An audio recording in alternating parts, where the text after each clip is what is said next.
So, good afternoon, everyone. Thank you for joining us. We're excited to welcome back John Robinson, Education Consultant at the Hartford Group. As some of you might know, this is the second part of our series that we're putting on with them. John is going to walk us through the core requirements of the Americans with Disability Act in the workplace, going to kind of provide some insight on how to navigate accommodations, avoid common pitfalls, and understand the real cost of noncompliance. If you have a question, you can submit it in the chat and I'll kind of relay those to John as we go throughout. And then if we don't get to your question today, we will definitely follow up with you.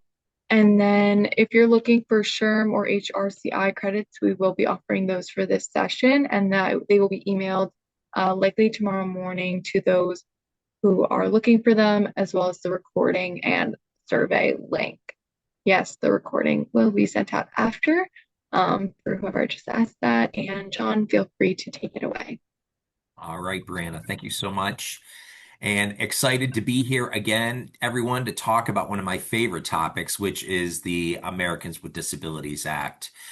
Lots happening out there around ADA, and also a lot of things happening with the EEOC, the Equal Employment Opportunity Commission, that provides oversight for ADA and now the Pregnant Workers Fairness Act. So being able to navigate through all that is really, really important. We want to be offering you some great tips and tools today. But I think, again, reference affirmative absence, that anybody who attended last session, you saw it, but you can again see cornerstone benefits around FMLA, ADA, and Pregnant Workers Fairness Act, right? So these are benefits that everything else is built on. So when we start looking at non-paid state and municipal leaves and paid sick leave laws and paid medical and family leave and all that statutory out there and workers'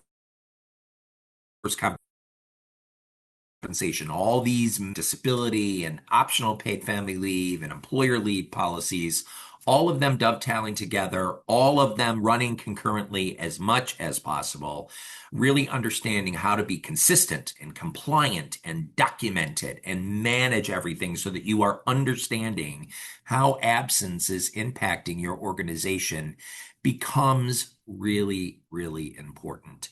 And I would say, from a regulatory body perspective, the Equal Employment Opportunity Commission is extremely active. So burying your head in the sand and assuming that it's not going to happen, those are things that you can no longer do. So today we're going to talk about ADA, Americans with Disabilities Act, and what does it mean and who qualifies and what about FMLA versus ADA and now Pregnant Workers Fairness Act, and talk about some best practices, certainly advantages of working with a partner and some additional resources. But at the end of the day, really, really understanding what the Americans with Disabilities Act is trying to do. And it's changed over the years, right? We know that the Amendments Act that passed in 2009 really significantly directionally changed ADA. And a lot of it was clarification, but we had really migrated to a very different place than we are today. So understanding all of that and why it happened is really, really important.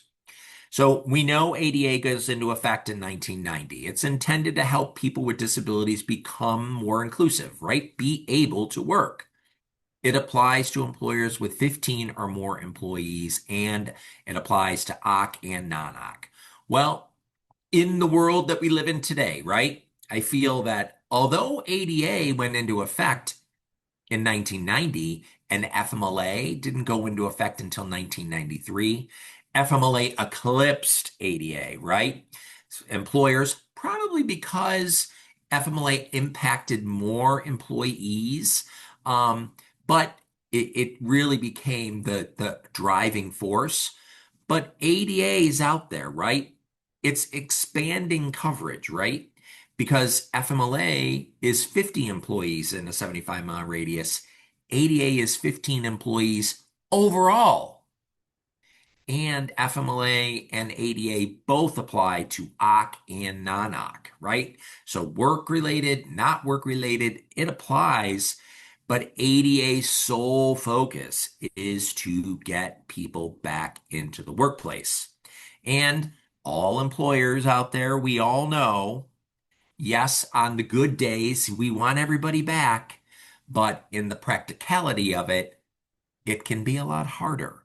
So ADA put a lot of onus on the employer, and that onus resulted in a change in direction.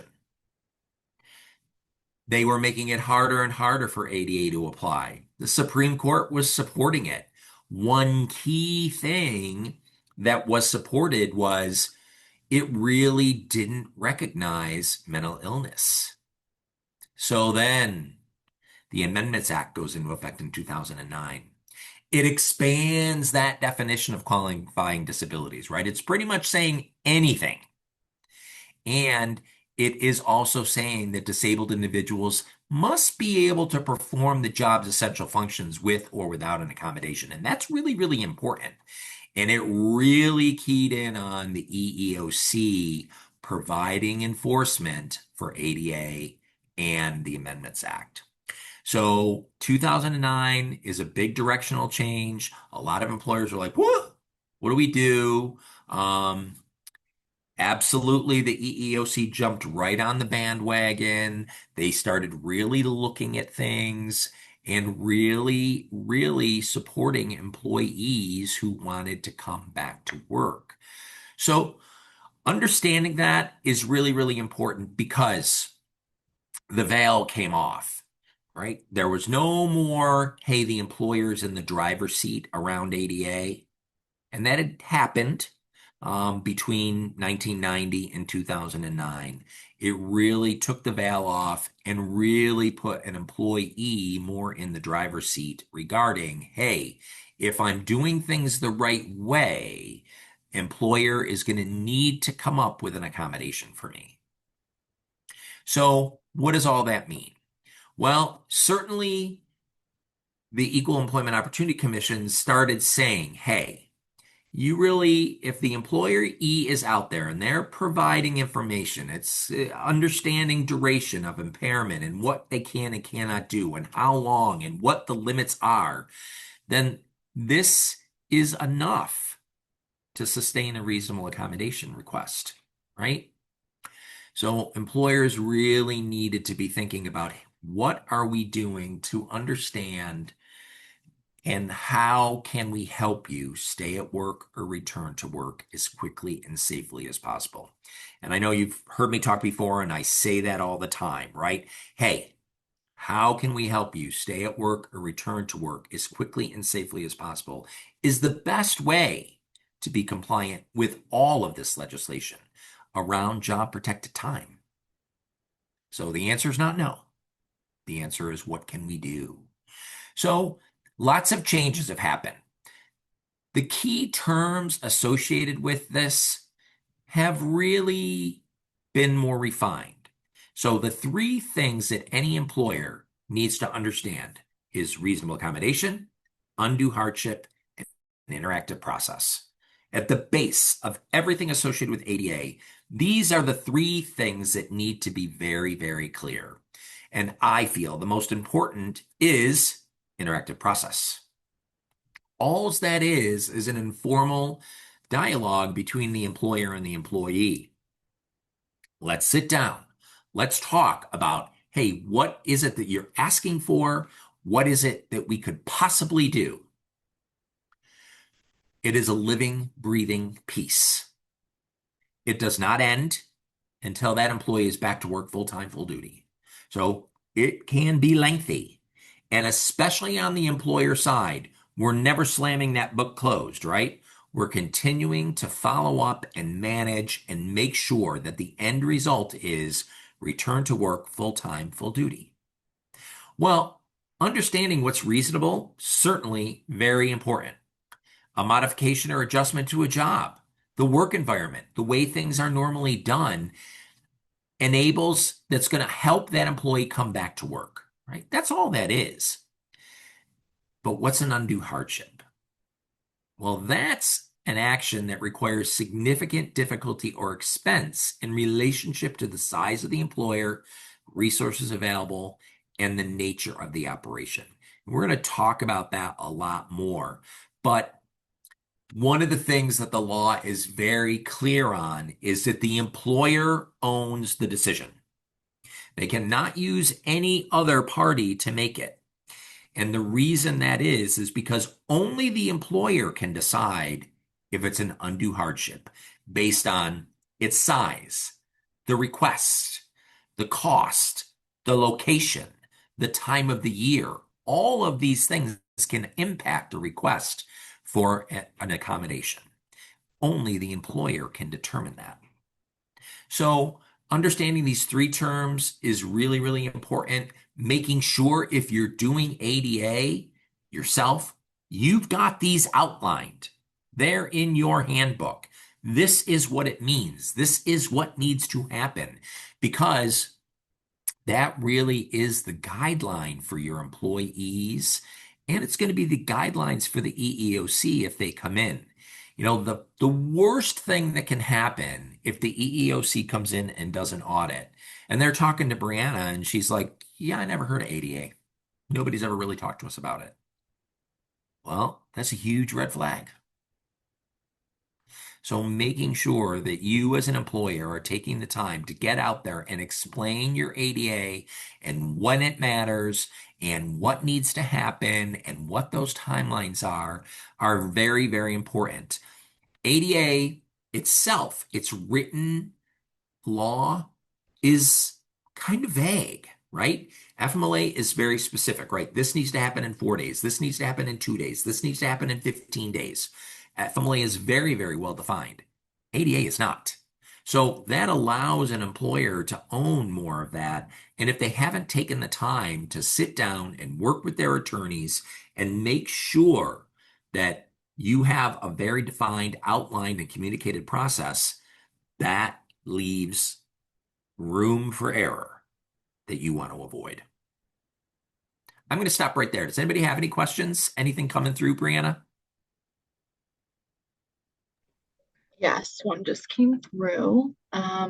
Do you see a risk in having a vendor conduct the interactive conversation with an employee while still requiring their employer to make the final determination?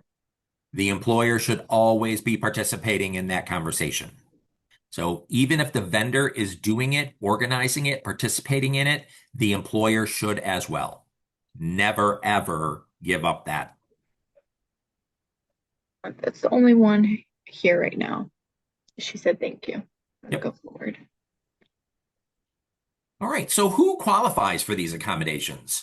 Well, job applicant or current employee. Job applicant. They have a physical or mental impairment that substantially limits one or more major life activities. They have a history of such impairment, or they're regarded as having such an impairment. Well, that's only four things, right? But let's think about that, right? Let's really peel that back.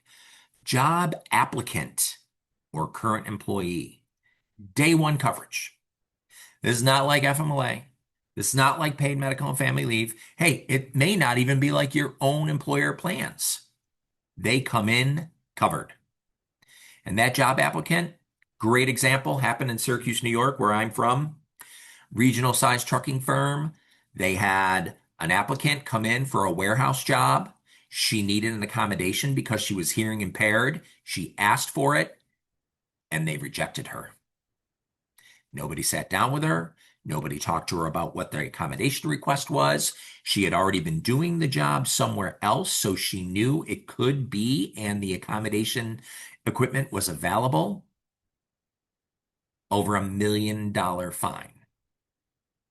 Now, which one of you wants to go to your boss and say, oh, well, we rejected her, but now we're getting sued by the EEOC and we're going to have to go to court? All because you didn't speak to her. That interactive process is important. Understanding that people can ask for accommodations during the interview process is extremely important. Making sure it happens, key. Physical or mental right? I said they're really honing in on mental illness and how it impacts major life activities. Remember, the law says the employee must be able to perform the essential duties of their occupation.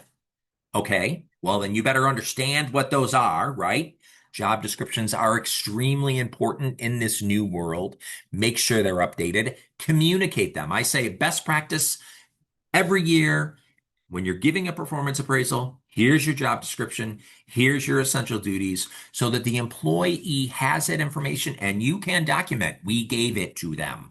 They know.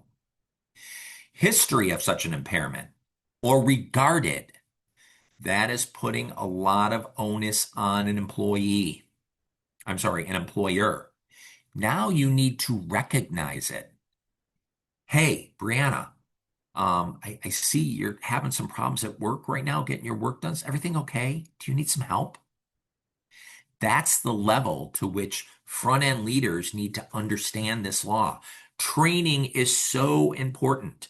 When's the last time anybody had a training session on ADA for front end leaders? Review the process. Hey, this is what's in the handbook. This is why we're making you give that job description every year. These are all things that are extremely important in this new world we live in.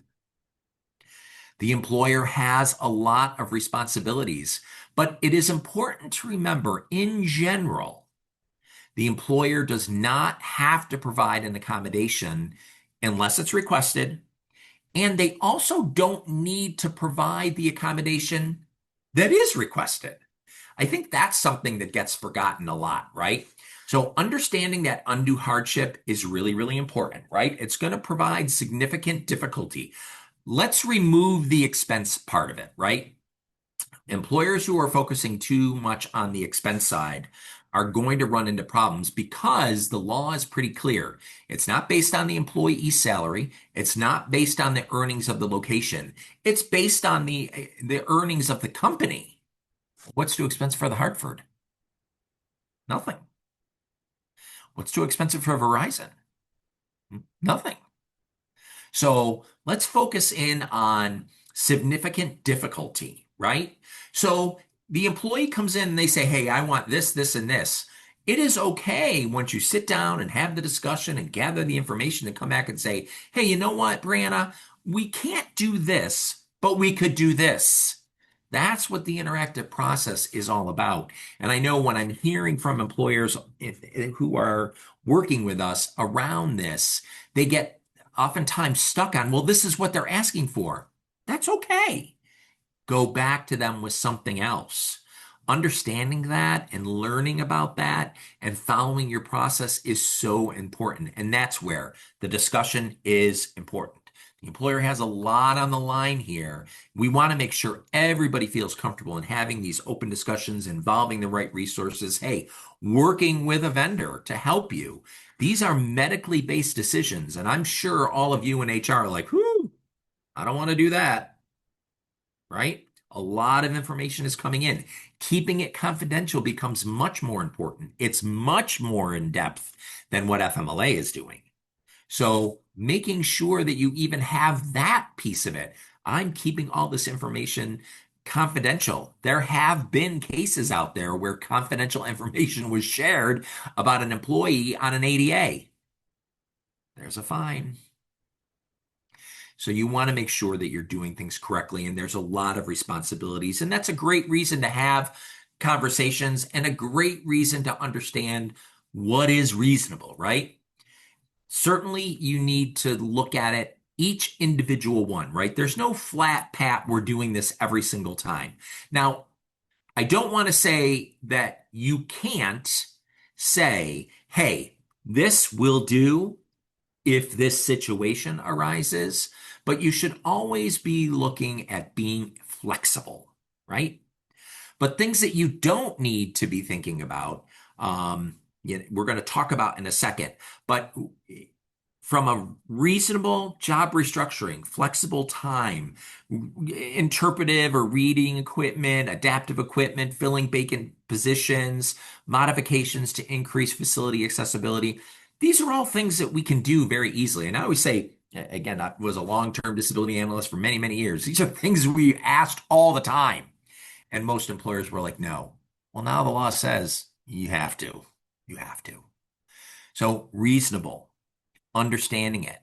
What can we do? How can we help you? That needs to be what's resonating through anybody who has an opportunity to touch ADA.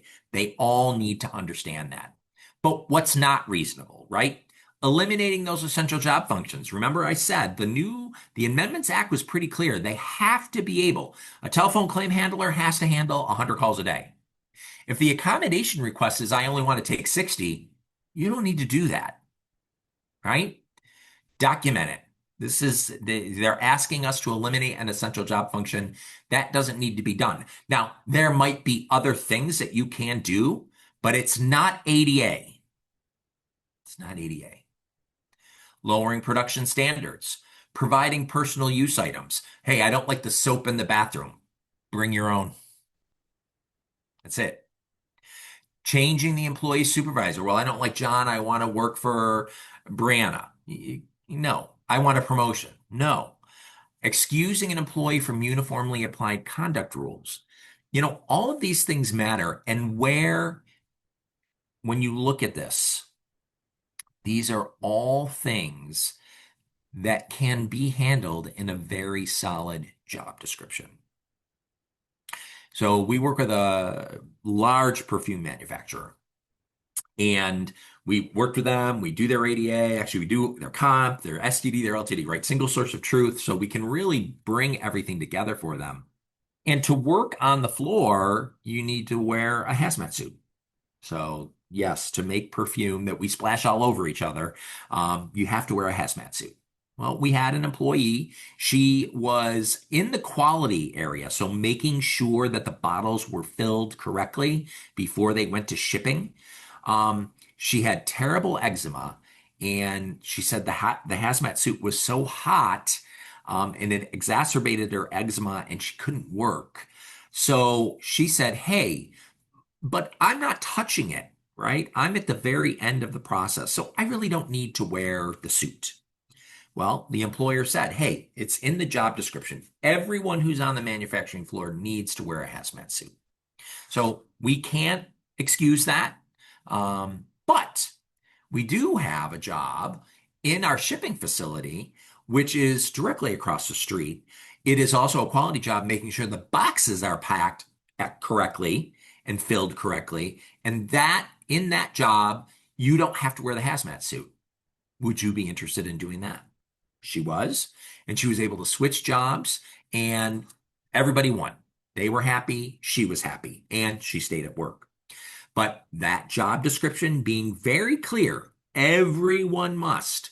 You do not need to waive that for an employee. And in fact, waiving that, eliminating essential job functions as part of an accommodation can be tricky. It can result in some trouble. So you want to make sure that you understand that. You want to make sure everybody who's touching ADA understands that so that they really know and can give good information back to an employee when they're asking for an accommodation to come back to work. John, can I go through some questions really You sure quick? can. I Sorry, was just it's gonna a I lot. was just gonna say before we go on to the employee responsibilities, any questions out there? Yeah, so first one is if the employee can perform their job with an accommodation, but they can't get to their workstation because they refuse to use their walker, what would you recommend? So if the employee is refusing to use something, or if you're not allowing it, those are things that need discussion, right? So I would say one, attorneys always need to be involved, right? And I've said it already. You need your attorney. They're very integral in this part.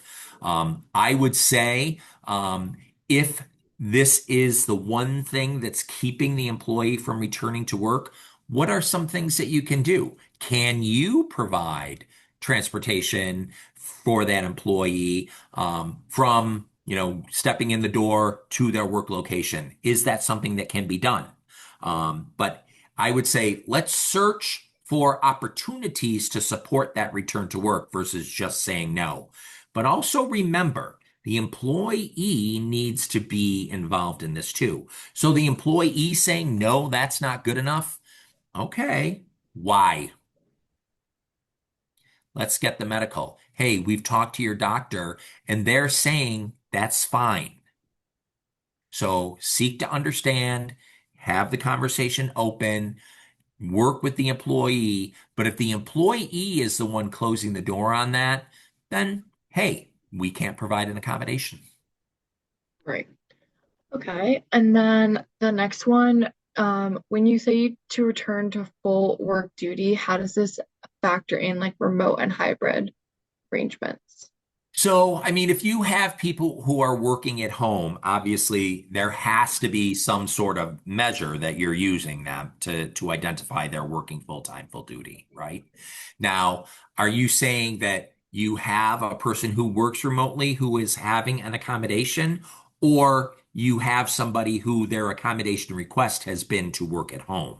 Those are two very different things, right? So, if they do work at home, and then what was the accommodation approval for this person who worked at home? So They said that the they, accommodation request is to work at home. so that's very different, right? So with that, I would say if the accommodation request is I need to work at home for a period of time, maybe some that I've heard recently, a very crazy one about a service animal. But the service animal couldn't come into the office because of allergies. So some of the people in the office had allergies. So instead of having the service animal coming into the office, they offered the employee a work at home situation for a period of time while they were adjusting the office. So I say, if you're allowing someone to work at home as part of the accommodation, the timeline on that needs to be very tight. And you're following up on it, right? Hey, we're only going to do this for 4 weeks. We're only going to do this for 6 weeks, and then we're going to go back to it. So, what that employer did in my example is they actually were able to get an air system, cleansing system, installed in the office, and then they slowly migrated the person with the service animal back. And they had to get the animal washed. And then there was a special flea powder that was non-allergenic. So they had those things to do. But after 6 weeks, they tested it. It was with the new air system as well as the dog being washed and having the hyperallergenic flea stuff. They were able to transition back. So I think the key with remote work is it's not forever. We're only doing this for a period of time. Now, again, I'm not an attorney, neither are you.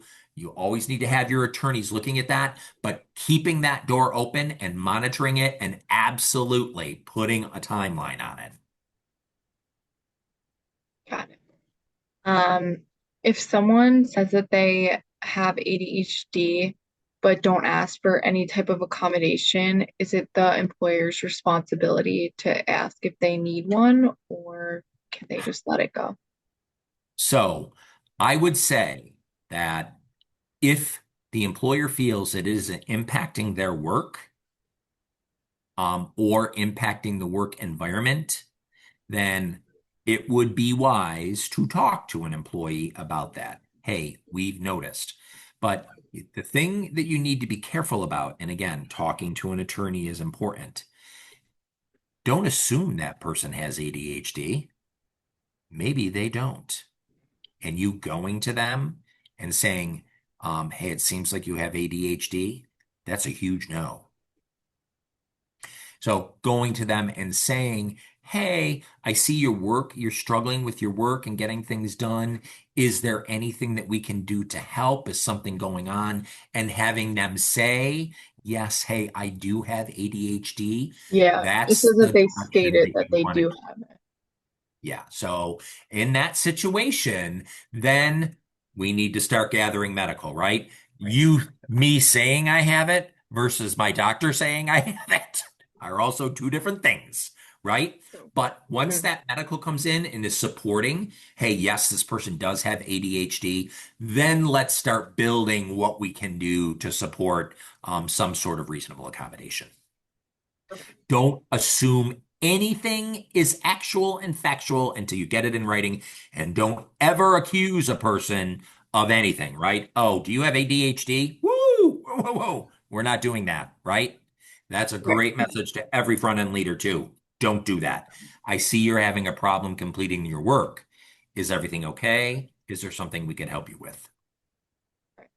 Okay, I'll do one more question. There are like a bunch more, but I'll do one more.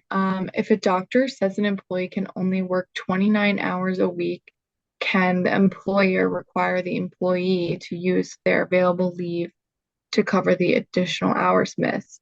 This might have been mentioned in our last webinar a little more. Yeah, so that's not ADHD, that's not ADA, right? Mhm. So, and what your own policy says, right, is so important. And that's where I say your handbook should be addressing that. Now, obviously, FMLA, as well as any state laws, may impact that. But I would say um, we're going down a path. You need to work with your attorney on that or your provider, right? Brianna now has used up her 12 weeks of time where she's job protected. And during that time, you can, under FMLA, require they're using that time to fill it in for pay. But once that exhausts, then it's going to default to your own handbook. So Mhm. putting all those pieces together are really, really important. That definitely does not sound like ADA to me. So, Yeah. and again, if your job description is very clear, 40 hours a week, the request to work 29, you're not meeting the essential duties, right? You have to work 40. So that's not ADA. Right. All right, so we'll move forward. And then the few other questions in the chat about FMLA, we do have another presentation on FMLA in, I think, like a week and a half or 2 weeks. So you can tune in then and ask those then, but they're not Absolutely. about ADA. So we'll Yep. keep going forward. Okay. So now the employee does have responsibilities as well, right? They need to make the request for the accommodation. And remember, it doesn't need to be in writing. So a lot of employers have tried to default to that because the assumption is that FMLA needs to be in writing. It does not need to be either. So please be careful of that. But they can say it, write it, whatever it, but they need to make the request, right? You don't have to guess, but they need to be engaged participant, right? So when we're talking about, hey, what's happening and what's your reasonable accommodation request? Why? Give us that information. Hey, could we do this versus that? It is always important. I've already referenced this. The ultimate decision is the employer's, right? Because this accommodation may have a business implication. So it is so important to remember that. The decision is yours. So if you're going to say we can't do this, but we could do that, that's fine. Just make sure everything is documented, right? Request, action, and outcome. If the answer is no, it is an undue hardship, then still have the conversation. What's the next thing that we can look at, right? Because, like I said, the end result is how can we help you stay at work or return to work as quickly and safely as possible? Saying no and slamming the door closed absolutely can result in some sort of activity that you're not going to want to go tell your boss about, right? So let's keep that door open, but always remember, it's your decision, employer. It is your decision. And what that decision is just requires input and review and understanding with the end goal of how can we help you stay at work or return to work as quickly and safely as possible.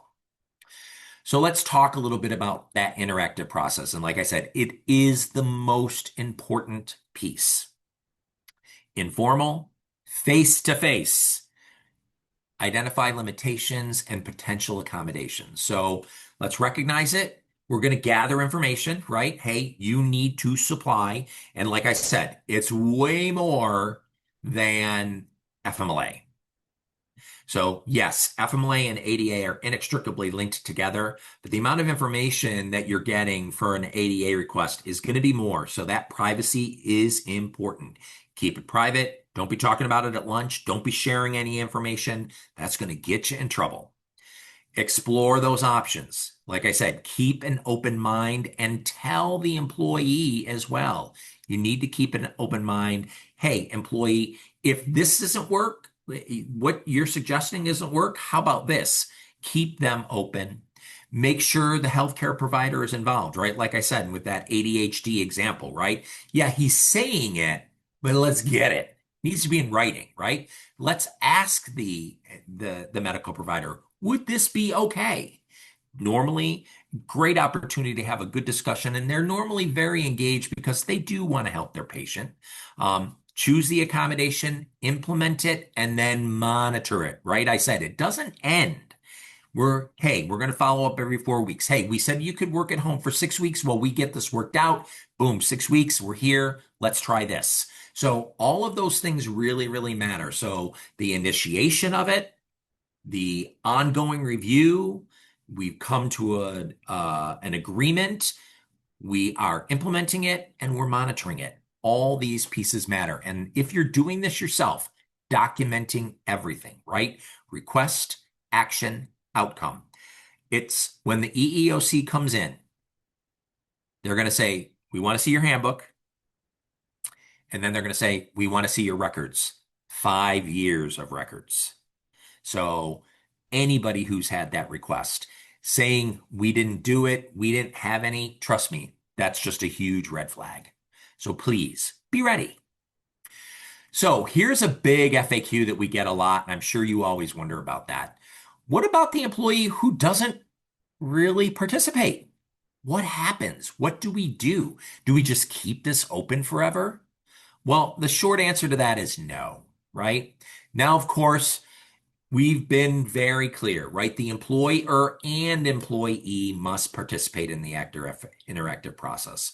But if you have an employee who is not, the key is for you as the employer to continue to communicate.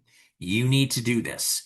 Your process can have timelines, right? Hey, we put in a 3-strike rule, right? We're going to ask for it 3 times. If we don't get it, then it's going to close at that time. Those are all fine as long as they're right in your handbook. You reviewed them with your attorney. Everything's been communicated. Inform the employee when it needs to be in. Make sure you're following up, making sure that you're identifying the consequences of not providing it. And then if you have an employee who fails to meet the obligation, then guess what? You can close that down. You can deny it and say, hey, listen, you didn't do this. You didn't participate in the interactive process. We asked you 3 times. You didn't do it. You never provided any medical in support of your request. We asked you 3 times. It never came in. So those are the types of things that you need to be doing. So that's, again, why the handbook is so important. You've reviewed the process with legal. Everybody understands it. You shared it with all your employees. You've trained your front end leaders. So it isn't meant to be a burden on the employer forever. If you have an employee who's not participating, then guess what? Follow your process and bring it to a close. So what's the most prevalent? Well, there's a lot out there. And right now, flexible work seems to be the biggest one. And we already talked about that, right? And I think that requires some additional monitoring, making sure everybody knows, hey, this is not forever. But the number 2 is leave time as an accommodation.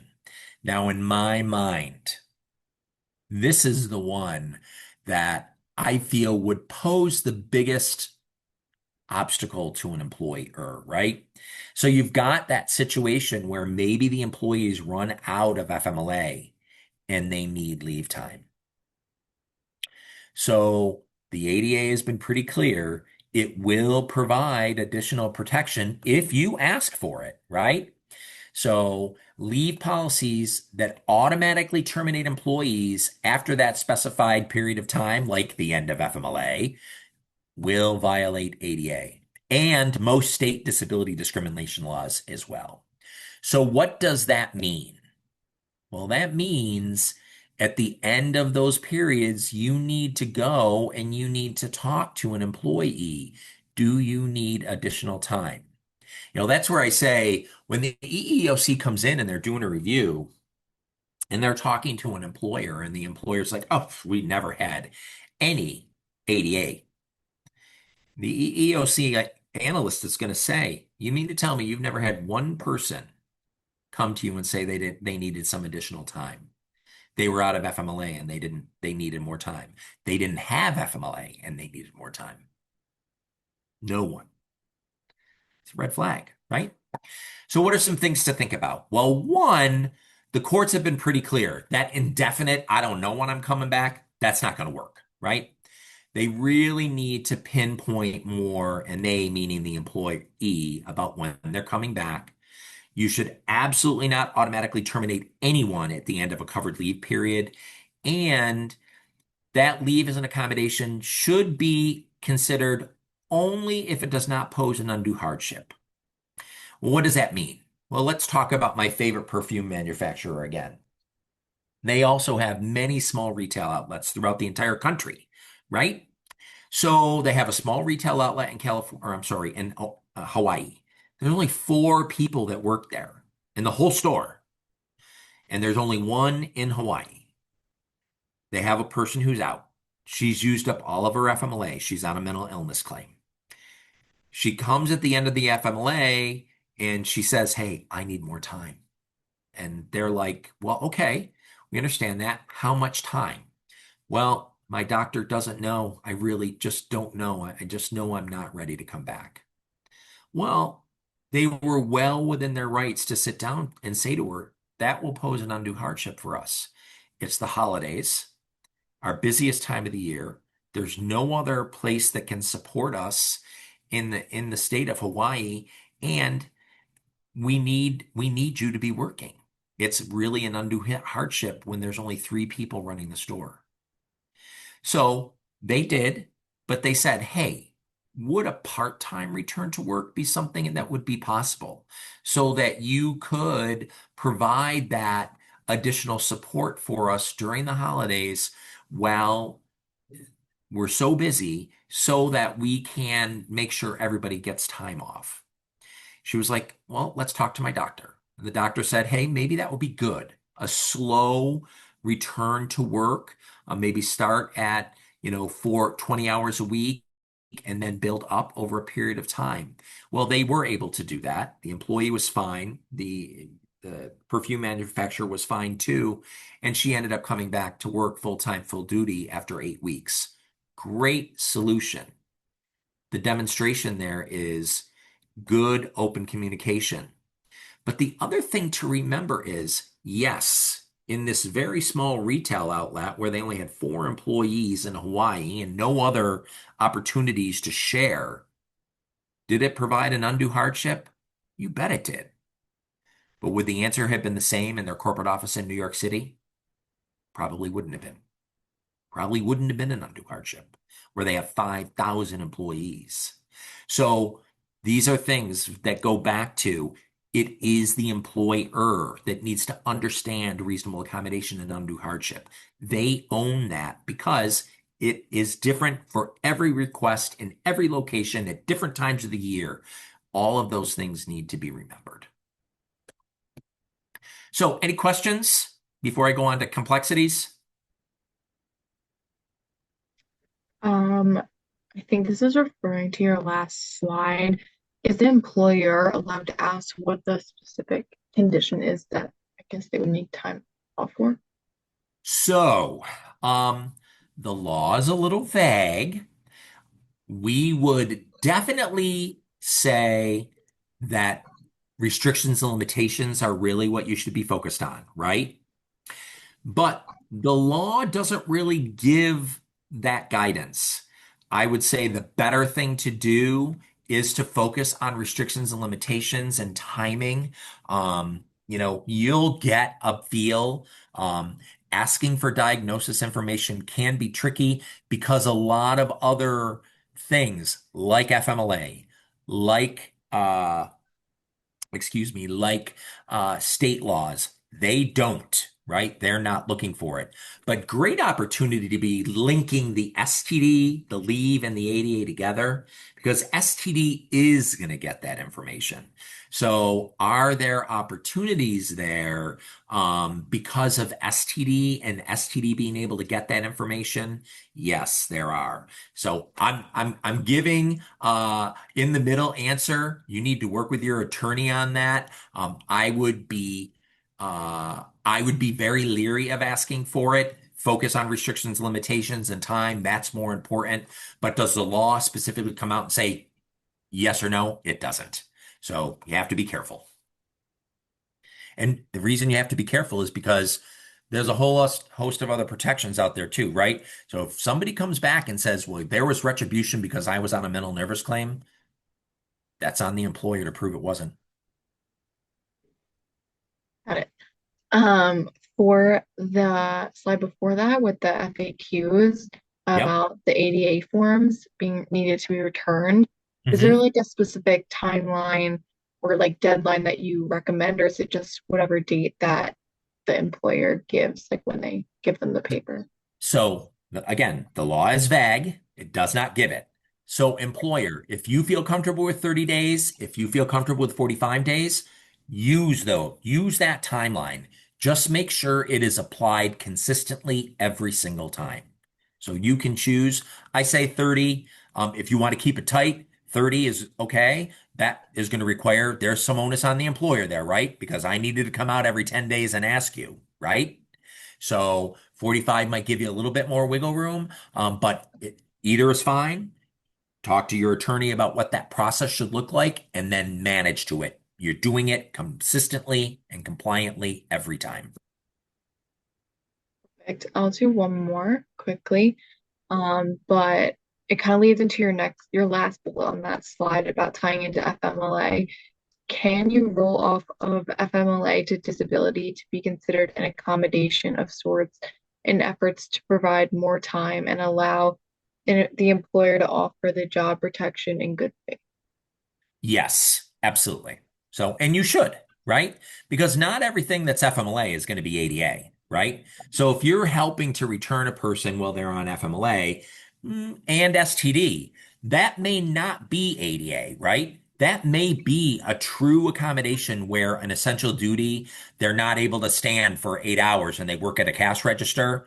So something needs to happen. That may be a true accommodation that falls outside of ADA, but you should be doing them as well, right? The end result is the employee is back to work. That's the best way to be compliant. Every step of the way. Remember, FMLA is short. It's only 12 weeks. So once that's gone, that onus around that changes. But an STD plan that runs 26 weeks, STD is always going to be looking for an employee to go back into the workplace. So absolutely always be thinking that. Always be thinking of that. Just remember, don't call it ADA. It's not. All right, we can move forward. Okay. So complexities, right?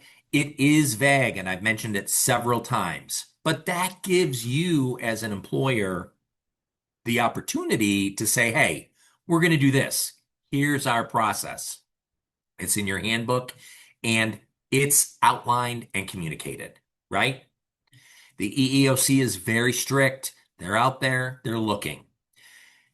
HR staff, they're doing a lot. This requires a lot of follow-up and management, right? And my key recommendation is always have a single point of contact for everything ADA at the employer. But I know it's hard, right? It's hard. So understanding, and it's a lot of medical coming in, right? And I know you don't want to make those types of decisions. That's where even that disability disclosure pressure, right? I've talked to you about, we just talked about that. It's better not to know because you don't want it to be seen as, hey, retribution. We don't like anybody with mental nervous. Focusing in on the restrictions and limitations is the best way to go because there is an increased focus on mental health right now.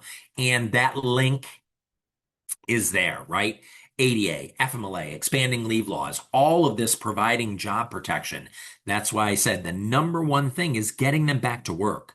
No matter how you're doing that, getting them back to work is the best way to be compliant because that's what they're all trying to do, right? It's job protection. So it's complex. The best thing to do, work with your attorney, develop your process, document it. It's in the handbook. You're communicating it and get those job descriptions update, right? Essential duties, they're there, outlined and communicated to the employees as well. So there's a lot to do. There's a lot to do. And the EEOC continues to expand, right? So FMLA versus ADA, I know I've mentioned a couple times they are inextricably linked. Some key differences, the number of employees, 15 for ADA, 50 for FMLA. There's no eligibility timeline, right? ADA, day one coverage. That benefit, duration, 12 weeks for FMLA. Yeah, you can break it down a little bit, but for intermittent or reduced hour to the understanding the 480 hours. But for ADA, none specified. It's very open-ended. And that job protection. FMLA is very focused on right or restoration to same or equivalent position. But ADA, if at first you don't succeed, try again. So those are things that the employers need to be thinking about at all times. So, and that's where, one of the things that we do at the Hartford is at the end of FMLA, we're going to auto initiate an ADA claim, right? Because they might need additional time. We don't want to get to a situation where an employee says, well, no one told me. Now they can ask for an ADA accommodation. Back to the last question. They can ask for it at any time, right? And maybe the answer is no, we can't accommodate that right now, but you still have FMLA. Okay, that's all right. But making sure at the bare minimum at the end, when FMLA is ending, that you're saying, hey, do you need a further accommodation? ADA, leave time as an accommodation, so that the employee cannot come forward and say, nobody said anything to me. That's very important. Very, very important. Pregnancy. Now, is pregnancy a disability under ADA? The short answer to that is no. So ADA says a normal pregnancy is not likely to be a disability, but hypertension, gestational diabetes, maybe they're having hyperemesis. Those are all things that could push it to ADA. Now, this is just John talking, but I feel that so many employers said, oh, pregnancy is not disability under ADA. So many did that. We end up with the Pregnant Workers Fairness Act, right? So again, all these pregnant women came back and said, well, because I'm pregnant, I didn't get ADA and I should have. Well, so the Pregnant Workers Fairness Act goes into effect in 2023. And that is requiring employers to provide pregnant, postpartum, or lactating employees reasonable accommodations, absence, undue hardship, including any needs due to pregnancy, childbirth, lactation, and medical conditions associated with each. So now employers, with the Pregnant Workers Fairness Act, when Brianna comes in and says, I want blue water on my desk on Monday, your answer is yes. Just by the fact of her being pregnant. No medical required. So employers, think about these things. And when the majority of you sit there and I hear it all the time, well, we mainly have pregnancies. Well, if you mainly have pregnancies, then why do we think of saying no to every pregnant woman? Now we have the Pregnant Workers Fairness Act that says you can't.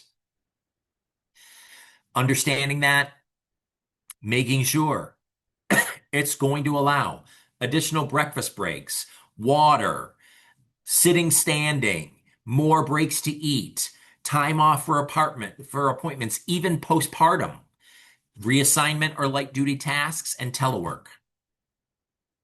Automatically. Don't question it. So you need to make sure, does everybody in your organization understand that? Does everybody understand that the EEOC is managing this? It is not ADA. It is not Americans with Disabilities Act. It is the Pregnant Workers Fairness Act. Now, can a Pregnant Workers Fairness Act become an ADA? Absolutely, right? So, I mean, if you are in a situation where, hey, this is a little bit more significant and we need an accommodation, a true accommodation, then they need to go through that process, right?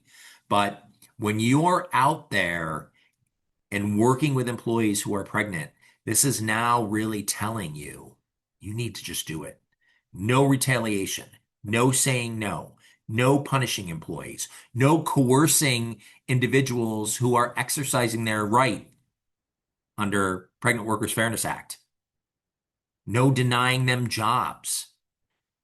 And to me, I sit there and I'm like, that must mean it was happening.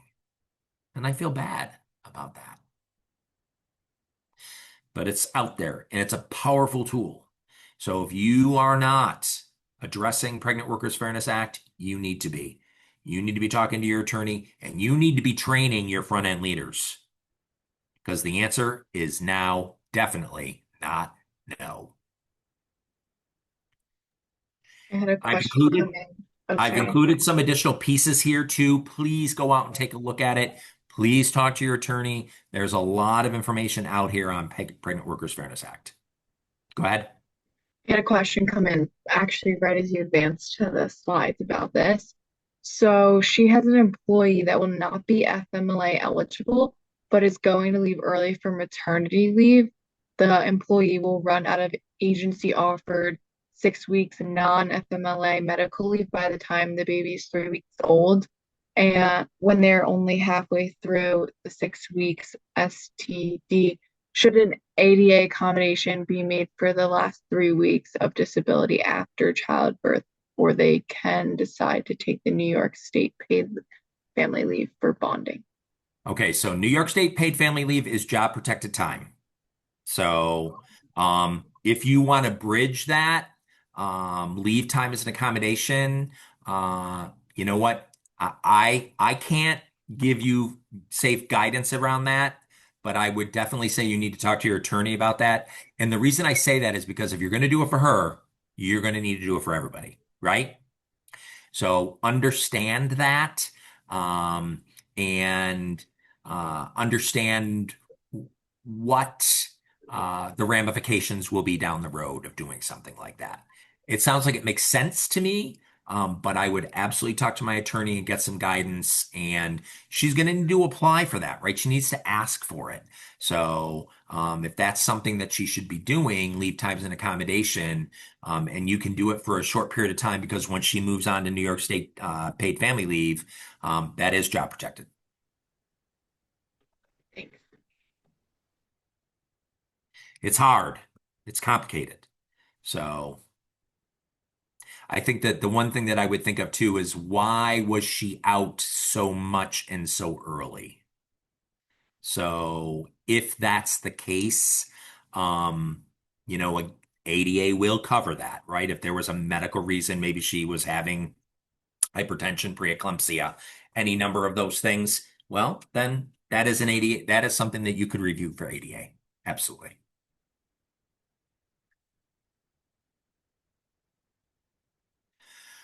So there's also the Pump Act that's out there too. I don't want to not talk about it, but that is saying for nursing mothers, you need to provide them a place and don't say no. There's been a lot of activity around this as well.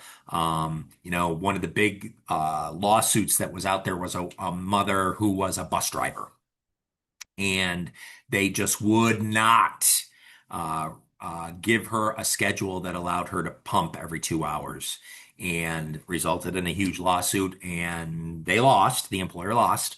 So these are things. And remember, right, the legal environment right now is going to be against the employer. So you need to be thinking of that. Never say no. The answer is not no. The answer is how can we help you? And compliance is critical. The numbers speak for themselves. So in 2023, $144 million in fines from the EEOC. in 2024, just 1 year, it's up $30 million. They mean business. So you need to be thinking about this, right? Again, I know none of you want to be the one going in to tell your boss, oh, we got a big EEOC lawsuit. They don't want to hear that. Don't say no. Make sure it's all outlined. Keep the lines of communication open. Some other things too. Remember that protection starts during the interview. Make sure those job descriptions are out there and updated and shared, essential duties outlined. Keep records, right? Request, action, outcome, training, training, training. Never say it's too expensive. I know I mentioned that already. And everything's on a case by case basis, right? I know, we have some employers who we work with who are like, hey, you know what? If anybody comes in and they need 4 additional weeks of leave time, we'll do it for everybody. Okay, that's fine. Something like that can be easily done. We'll give everybody at least up to 4 weeks, no questions asked. Okay. So, but at the end of the day, the EEOC is going to look to everybody being treated uniquely. So keep that in mind. That's where training is so important. And again, how can we help you? Make sure you've got a designated person. You're doing the training. You're not sharing medical information. These are all things that need to be done. Couple things to avoid. Never stop, right? Don't fire people. Don't end the interactive process. Don't say no. Those don'ts are real. And make sure you're really understanding that undue hardship and what it means to you as an organization, not just you as an HR rep or a front end leader, but your organization, because that's really how it's being looked at. I always say co-sourcing ADA is a great opportunity. Let's be compliant. Let's match the FMLA and the ADA and all the other things that are out there as well. And make sure that you're taking advantage of the training and understanding what you're seeing and how it's impacting your productivity. These are all things that we can bring to the table. And then please use these websites, DOL.gov, EEOC.gov. These are great, great places to go to get information. AskJan.org also. AskJan is a great organization for ADA. Everything's free. It's a quasi-government organization. So you can use them today. DMEC, Disability Management Employer Coalition. We love DMEC. They just had their annual conference. A lot of discussion about ADA. DMEC.org. Go take a look. And then please come to the Hartford. We put a ton of information on our website, www.thehartford.com/PFML, paid family medical leave. All of the information for ADA is there too. Please use our site. We want it to be shared and used. So excited to talk to you today. Any other questions out there? I know we're right at time, Brianna. I think we wrote down a few questions that we didn't get to, but most of them towards the end did get answered. That Beautiful. All right. Well, and thank you thank so you. much. I know Brianna's got a little spiel. Yeah. So thanks, Sean. Appreciate you sharing everything about the ADA. I know everyone's questions were answered and found that helpful. The chat's going off thanking you. As a reminder, for those who don't know, this was part 2 of this series.